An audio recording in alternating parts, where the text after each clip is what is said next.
Olá, começa aqui mais um episódio do Macro Review, o podcast de economia do C6 Bank. Hoje a gente vai falar sobre o ritmo de crescimento da economia brasileira. No primeiro trimestre, o PIB saiu do quadro de estagnação visto no último semestre do ano passado. As notícias são boas, mas é preciso colocar esse crescimento em perspectiva. Primeiro, porque o restante de 2024 deve ser mais desafiador para a economia. Segundo, porque o PIB precisa acelerar mais para o Brasil se tornar um país desenvolvido. Então, o que esperar para os meses à frente? E como pavimentar o caminho de um crescimento mais sólido? A gente vai responder essas perguntas e falar sobre mais 3 temas: os motivos que devem levar o Banco Central a não cortar mais os juros no Brasil neste ano. A gente fala também na sequência da decisão do Banco Central Europeu de cortar os juros pela primeira vez desde setembro de 2019. E terminando o programa de hoje, a gente vai detalhar os números recentes que mostram que o mercado de trabalho americano segue forte. Hoje, a gente tem ainda a participação da Marina Valentini, do JP Morgan Asset Management. Ela explica como o corte de juros na Europa e os dados de emprego nos Estados Unidos mexeram com os mercados, e ela faz também uma análise bem interessante sobre as eleições recentes no México e na Índia, países que fazem parte do nosso grupo de mercados emergentes. Eu sou a Bianca Alvarenga. E eu sou a Thaís Andréa. E hoje é 10 de junho de 2024. Vamos lá?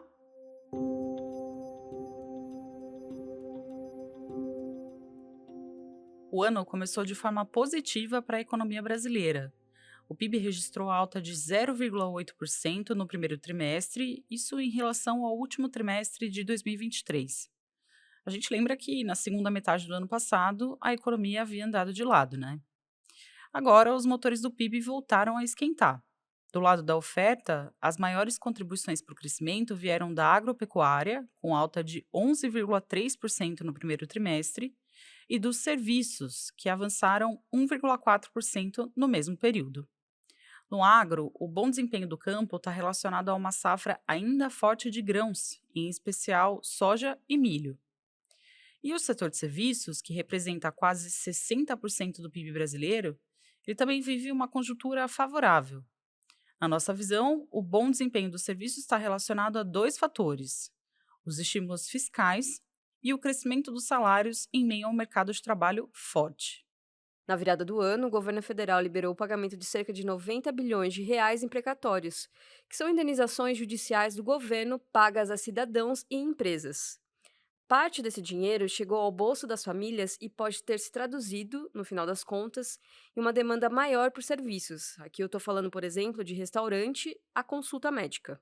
Além disso, a gente viu recentemente uma ampliação do valor de benefícios sociais e uma maior concessão de aposentadorias e pensões. Tudo isso representa mais reforço para a renda das famílias. Por fim, com o desemprego em nível historicamente baixo, os empresários têm oferecido salários maiores para contratar. A massa salarial real, aquela que já desconta a inflação, essa massa cresceu 7,9% nos últimos 12 meses, um fenômeno que aumenta a porção do orçamento familiar disponível para o consumo. Mas olha, daqui em diante, alguns desses efeitos tendem a perder força. O pagamento extraordinário de precatórios, por exemplo, é um fator pontual, o que significa que o impulso para o consumo pode arrefecer. Existe ainda a questão do agro. Nos últimos anos, o setor perdeu força após a colheita do primeiro trimestre, mesmo quando a gente olha para os dados com um ajuste sazonal. Outro ponto, claro, que deve ser considerado é o das enchentes no Rio Grande do Sul. Ainda não é possível mensurar o impacto das fortes chuvas que alagaram os municípios e destruíram parte dos campos agrícolas do estado. Vale lembrar aqui que o Rio Grande do Sul representa 6% do PIB brasileiro e é um importante produtor de alimentos, como arroz, soja e trigo, além de ter uma atividade industrial bem relevante. O que a gente sabe é que vai haver um efeito negativo para a economia gaúcha, mas esse impacto pode ser compensado de alguma forma pelos investimentos e auxílios concedidos pelo governo federal para as famílias e para a reconstrução de casas, fábricas, comércios e outras estruturas. Em 2024, nossa expectativa é de crescimento de 2,2% no PIB. Em perspectiva, vai ser um crescimento menor do que o dos últimos 2 anos, quando, é importante dizer, o efeito da recuperação pós-pandemia ainda estava embalando a economia. Sem novos estímulos, o PIB deve continuar a desacelerar em 2025 e crescer apenas 1,2%. Ou seja, o ritmo de avanço vai voltar a ficar abaixo da média registrada desde 1996, que é de 2,2%. Para o Brasil crescer a um ritmo mais acelerado de forma sustentável, ou seja, sem gerar um aumento de inflação, a produtividade precisa avançar, mas não é o que temos visto. Segundo dados da Fundação Getúlio Vargas, a produtividade brasileira avançou, em média, 0,5% ao ano nas últimas 3 décadas. O que mais contribuiu para o crescimento do PIB foi o próprio aumento do número de brasileiros em idade de trabalhar. Mas essa ajuda tende a diminuir com o envelhecimento da população. E como então a gente pode ampliar a produtividade? A receita está na melhora da qualidade educacional, na abertura da economia, na simplificação tributária, em uma infraestrutura em boas condições. Aqui eu estou falando em estradas, ferrovias, portos e saneamento, por exemplo. O aumento da produtividade passa também por termos menos entraves à competitividade, uma maior eficiência do Estado, uma estabilidade macroeconômica. Enfim, a lista é grande, mas é um bom norte para a nossa economia crescer no ritmo necessário nos próximos anos. Ainda falando de Brasil, a gente vê uma mudança de rota no cenário econômico. Isso porque o ciclo de queda de juros pode ter terminado antes do esperado neste ano, segundo a nossa avaliação. É possível que na reunião da próxima semana o Banco Central deixe a Selic em 10,5%, contrariando nossa expectativa anterior, que era de um último corte de 0,25 ponto percentual. E a gente mudou nossa perspectiva por causa de 3 pontos principalmente. Primeiro, as expectativas de inflação estão piorando. Nas últimas semanas, as projeções do Boletim Focus para o IPCA em 2025 saltaram de 3,5% para 3,8%. A meta de inflação para o próximo ano é de 3%. A gente falou, inclusive, no último episódio sobre a importância dessas expectativas para a nossa economia. Vale a pena voltar aqui e ouvir, caso você não tenha acompanhado. Bom, a questão é que a gente calcula que para mirar o centro da meta de inflação em 2025, não há espaço para cortes de juros pelo Banco Central, além dos 10,5% de agora. O segundo ponto é que a inflação de serviços continua a preocupar. Em abril, o desemprego caiu para 7,2%, isso já considerando o ajuste sazonal. Havia a expectativa de que a desocupação ficaria estável ou teria uma ligeira alta neste ano, mas isso não tem ocorrido. Sem dúvida, esse cenário é positivo para a economia, mas ele causa uma pressão na inflação de serviços. Por fim, outro ponto que o Banco Central deve levar em consideração é o dólar em escalada. Desde o início do ano, a moeda americana acumula alta de mais de 8% frente ao real, isso olhando a cotação até a última sexta-feira. E a gente sabe que a depreciação do câmbio encarece produtos cujos preços são influenciados pelo dólar, né? Por tudo isso, nosso cenário é de uma Selic estacionada em 10,5% até o final do ano. Em 2025, a gente acredita que a taxa deve voltar a cair e assim terminar o ano em 9%.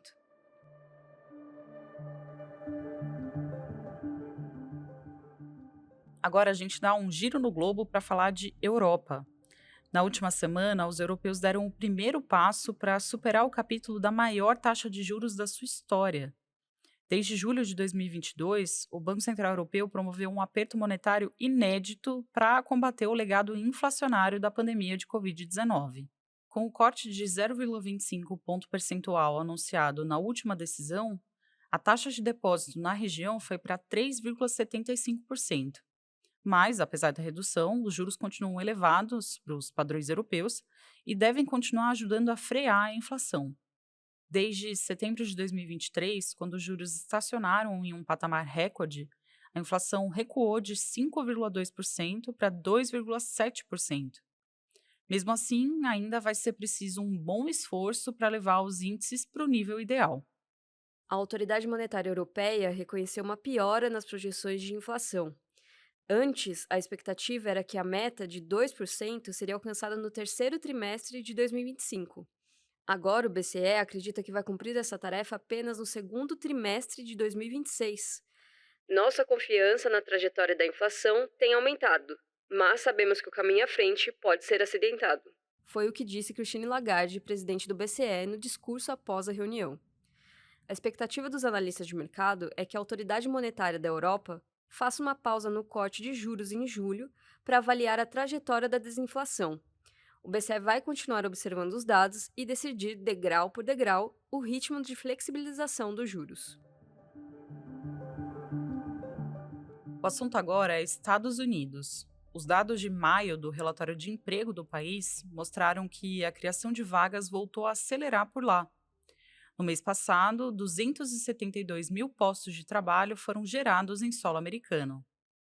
Em abril, o número havia esfriado para 165 mil, mas ele seguia perto ali da média registrada em 2019. Apesar desses altos e baixos, os números revelam um mercado de trabalho forte nos Estados Unidos. O ganho médio por hora trabalhada subiu e acumula alta de 4,1% nos 12 meses até maio. Os salários americanos continuam avançando além da produtividade, o que representa um desafio para o controle da inflação no futuro próximo. É por isso, principalmente, que a gente acredita que os juros americanos não devem cair em 2024. Também divulgado na última semana, o relatório de vagas em aberto, conhecido como JOLTS, esse relatório mostrou uma lenta desaceleração. O número de vagas disponíveis para cada trabalhador desempregado recuou para 1,2. No auge da recuperação do mercado de trabalho pós-pandemia, esse indicador chegou a 2 vagas por trabalhador. De qualquer maneira, o JOLTS mostra que ainda há mais emprego do que desempregados nos Estados Unidos, o que mantém a pressão sobre os salários. Em resumo, a gente acredita que o mercado de trabalho americano vai continuar desacelerando de forma muito gradual. Agora a gente passa para o quadro Mercados Globais. É o espaço em que a Marina Valentini, estrategista do JP Morgan Asset Management, analisa o movimento dos mercados lá fora e a forma como os investidores estão recebendo as notícias do campo econômico. No episódio de hoje, a Marina começa falando sobre como os mercados receberam os dados do mercado de trabalho americano que a gente citou agora há pouco. Embora o emprego continue forte nos Estados Unidos, a Marina conta que os investidores ainda preservam certa confiança de que o Fed vai cortar os juros por lá ainda em 2024. Essa é uma visão um pouco diferente da que a gente tem aqui no C6 Bank, mas é ótimo que você, ouvinte, tenha todos esses pontos de vista em mente para poder fazer as suas próprias reflexões. Vamos ouvir a análise da Marina. Sobre o primeiro ponto, os mercados continuaram muito sensíveis aos dados econômicos dos Estados Unidos, que, no geral, estão apontando para uma atividade econômica moderada, mas ainda muito resiliente. Então, na semana passada, os dados econômicos continuaram apontando para uma normalização nos Estados Unidos. A gente viu a pesquisa de manufatura do índice ISM de maio, que decepcionou um pouco, mas a pesquisa de serviços continuou mostrando mais força. E os dados mais importantes da semana foram os de mercado de trabalho. Foram um pouco mistos, mas no geral eles apontaram para uma moderação no mercado de trabalho, que ainda segue muito, muito forte. E ao mesmo tempo foi interessante, né? A taxa de desemprego subiu para 4% de 3,9%. E também o mercado prestou atenção nos salários, que subiram um pouco mais do que esperado. Então, acho que esse dado acabou pressionando os juros do título de tesouro americano, um pouco para cima, né? Depois da publicação desse dado de emprego na sexta, mas eles ainda conseguiram fechar a semana com uma queda de quase 15 pontos base. Já o mercado acionário nos Estados Unidos teve uma semana positiva, né, ainda com muito apoio do entusiasmo pela inteligência artificial e também de notícias de empresas que estão relacionadas a isso. Como investidores, acho que é um bom lembrete sempre, é difícil, né, mas temos que tentar ao máximo evitar uma reação exagerada a qualquer dado econômico individual e seguir também, não tentar seguir todas essas oscilações dramáticas no sentimento de mercado que a gente tem visto nos últimos 2 meses. Porque, no geral, a perspectiva para a economia dos Estados Unidos permanece sólida, a gente está esperando uma moderação no consumo, e também a continuação desse processo de desinflação bem gradual. Então, com isso, continuamos achando que o Fed, o Banco Central dos Estados Unidos, pode cortar os juros esse ano, a gente vai receber mais informações essa semana, mas continuamos achando que os cortes de juros ainda são uma questão de quando, e não se vão acontecer. Então, os mercados ainda esperam agora em torno de 40 pontos base de cortes em 2024, com uma probabilidade de 60% que esse primeiro corte seja em setembro. Na sequência, a Marina conta pra gente como o primeiro corte de juros na Europa já está mexendo com as expectativas de mercado. Aliás, como a Marina bem lembra, o Canadá também reduziu os juros na última semana. Agora, será que essas decisões apontam para novas oportunidades para os investidores? Vamos ouvi-la. Como mencionei, o outro grande assunto da semana passada foram os bancos centrais, desse grupo tão importante, as 7 maiores economias do mundo, que começaram a cortar os juros, a Europa e o Canadá. Eu vou falar um pouquinho mais da Europa em detalhe, né, já que a gente viu o Banco Central Europeu que cortou os juros, 25 pontos base para 3,75%, mas eles não deram nenhum cronograma específico para os novos cortes, os próximos. Eles observaram, sim, né, que provavelmente entraram numa fase de normalização de política monetária, ou pelo menos eles pensam relaxar mais sua política monetária na frente, mas também não deram muitos detalhes. Então, no momento, tudo indica que será um ciclo de corte de juros na Europa bem gradual, já que ainda tem certa pressão, sim, na inflação, principalmente nos preços de serviços e nos salários. Os investidores esperam mais de 60 pontos base de cortes até o final do ano na Europa, com o próximo sendo em setembro. Como um todo, eu acho que achamos que o início desses cortes pode ser favorável para as ações da Europa, já que eles também vêm acompanhado com uma melhora bem gradual na atividade econômica. E, de fato, o índice MSCI Europa de ações europeias na semana passada teve um desempenho positivo. Então, no momento, estamos recomendando os investidores a considerarem opções de diversificação, além dos Estados Unidos, dentro de países desenvolvidos, para aproveitar realmente ao máximo esses temas estruturais, e os valuations mais descontados em países como Europa e Japão também.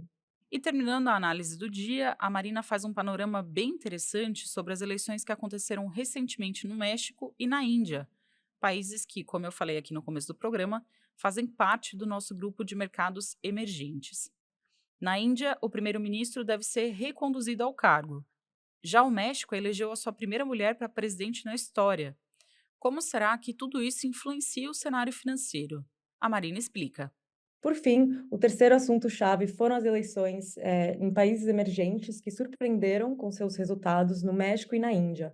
O México elegeu sua primeira mulher presidente, a Cláudia Sheinbaum, ela é ex-governadora da Cidade do México e também pupila do presidente atual, Andrés Manuel López Obrador.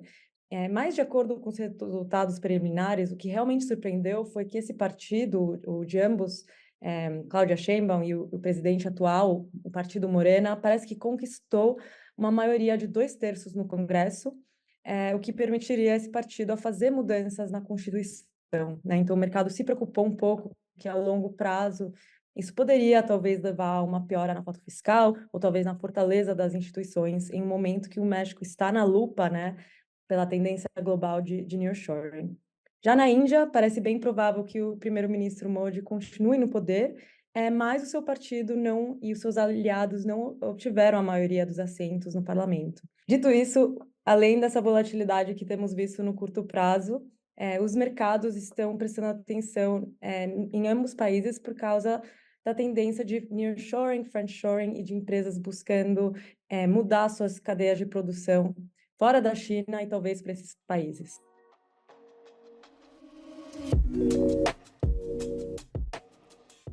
Hora da nossa agenda. Eu compartilho agora os dados econômicos que nossa equipe acompanha nos próximos dias. Na terça-feira, o IBGE divulga a inflação brasileira de maio. O IPCA deve ter registrado uma alta próxima a 0,4% no mês, impulsionado pelos itens de preço administrados como gasolina e plano de saúde. Na quarta-feira, a gente vai saber o resultado da pesquisa mensal de serviços de abril. O setor deve ter apresentado uma alta de 0,4% no mês, mais ou menos igual ao que ele registrou no mês anterior. Ainda na quarta-feira, saem os dados de inflação ao consumidor nos Estados Unidos, o CPI. A nossa expectativa é de que o núcleo da inflação americana continue elevado, pressionado pelo custo dos serviços. Também na quarta-feira à tarde, tem decisão de política monetária nos Estados Unidos. Nossa expectativa é que o Fed mantenha a taxa de juros no nível atual em razão da lenta desaceleração da inflação. A gente acredita que os membros do Comitê de Política Monetária americano vão sinalizar menos corte de juros neste ano do que eles previram lá na reunião de março. Na quinta-feira, a gente vai ter os dados da pesquisa mensal do comércio de abril. A gente projeta uma estabilidade no varejo ampliado, que inclui veículos, materiais de construção e atacarejo, e um crescimento no varejo restrito. Bom, é isso, chegamos ao fim do episódio. Muito obrigada a você que nos acompanhou até aqui. Se você gostou do episódio, eu faço um pedido especial para você compartilhar o nosso podcast com aquela pessoa que vai gostar de ficar por dentro das notícias mais importantes de economia. Quem faz parte da equipe econômica do C6 Bank são o Felipe Salles, a Cláudia Moreno, a Cláudia Rodrigues, o Eliezer Jacob e o Felipe Mack. A produção e o roteiro são desse time todo junto com Bianca Alvarenga e Marina Rapa. A edição de som e a minha parceira de locução de hoje é a Thaís Andrea. A divulgação das redes sociais fica com a Ana Vischer. Lembrando que você pode seguir o Macro Review na sua plataforma favorita de podcasts. Assim, quando a gente publicar um novo episódio, você vai ser notificado. É bom para quem quer ficar por dentro da economia e para quem quer conhecer uma visão original dos fatos econômicos. Uma boa semana para você e até a próxima!